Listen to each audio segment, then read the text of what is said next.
So once you realize that the universe you experience is literally just a projection of all your subconscious beliefs, whether they're limiting or actually supporting who you are and what you want to do, when you can witness that, start reprogramming yourself and start projecting the reality you want to see, you're going to understand that you are God. That is the first commandment, is I am, right? It is I am, but the actual commandment is thou shalt have no other gods before me. Okay, so what does that mean? If I have another God before me, that means I give my power away to somebody else to dictate my fate, okay? And what do people go to all the time? And I'm not disrespecting any of these institutions, but I'm just going to bring them up as an example because I, in particular, had an experience with the medical industry where I changed the reality of my diagnosis and I had done nothing different. And that in itself, that instance, is what really gave me a lot of belief and a solid foundation and understanding. Catch your thoughts and start changing the script in your head. Just because what you see in your 3D world doesn't mean you can't change what will happen, because you need to change it in your 4D world, okay? So going back to, well, I guess my example, I had a doctor's diagnosis that I tore cartilage in my knee. And as somebody who really loves to be active, I was devastated. I never get injured that easily. I was so confused. It happened out of nowhere, but it only happened out of nowhere because I started fixating on it. I started judging it, and then weeks turned into months and I started resenting myself. I was so angry and finally got the diagnosis of, oh, something's torn. I was starting to understand Neville Goddard at this time. I didn't get fully immersed. I just started understanding the concept of shape-shifting your outcome. So when I got that news, something in me said, change the narrative. You know, why not? Why not be in your imagination? Go to bed tonight and picture a different diagnosis, because that doctor doesn't know what you want. And you technically wanted to stay injured because all I was focusing on was being hurt. So that night I let go of my logic and I dwelt in perfect news, ideal news, whatever that could be. The next day, I am in my car in the parking lot about to go in, and I do the same meditation, fairly quick, nothing crazy. And I go in with nothing to lose, and I'm not judging it because it is what it is, right? So be it, or amen. Which is that's what amen translates to an extent, is like or like let it go, or just like leave it, right? And it also is representative of Sunday, which is the day of rest. After you spend all that time focusing on what you want, fucking drop it and rest and wait for it to play out. That's what the day of the Sabbath is. But Christians and Catholics and religious institutions do not believe that because we're not taught that. I was raised a Catholic, had Christian values, started questioning the church, had a deep sense of humility and empathy for humanity and nature, but just didn't see how a God full of wrath could exist if I have so much love in my heart to share, you know? So anyway, I go to see the doctor, and Lord and behold, what does she tell me? Hey, it's a minor tear. It'll heal on its own. You left me a voicemail saying it was torn off my bone. Now you're telling me I'm gonna be fine? She gives me pain like relievers, and I go about my life. There's more to the story, but that diagnosis shift 100% happened. I only recommend that to people who genuinely believe what I'm talking about. Because going back to the 10 Commandments, the first and most important one is I am God.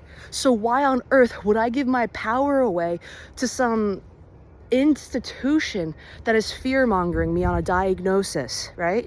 And that also goes to anybody who's giving you advice. If you choose to listen to their advice, that's good, that's healthy. If you believe it comes from a great place and you resonate with it, awesome. But if somebody keeps giving you conflicting information that kind of goes against your intuition and what you feel and hear, something feels off or uneasy and it's not something preferable that you want to experience from a place of love, do not listen. I was so infatuated by the spiritual community, you know, about cleansing your chakras and whatever, like the smoke with the Paul Di Santo, and you know, maybe there's merit to it, but essentially all of it is a placebo effect. Whatever you put your belief in will be made manifest, because you're putting your love and your genuine subconscious is now shifting to believe in that reality. So this goes back to have no other gods before me. What do you believe in? What do you actually want? Because you're God, you create your rules, right? So long as they coincide with the universal principles, you're God. We're here to make light of our life and to claim our power back and to wake up to it, to die before we physically die in the ego thought and resurrect to consciousness and connection to the actual divinity of the universe. And I also wanted to say, this goes to any tarot readers, astrologers. I don't think they have any merit.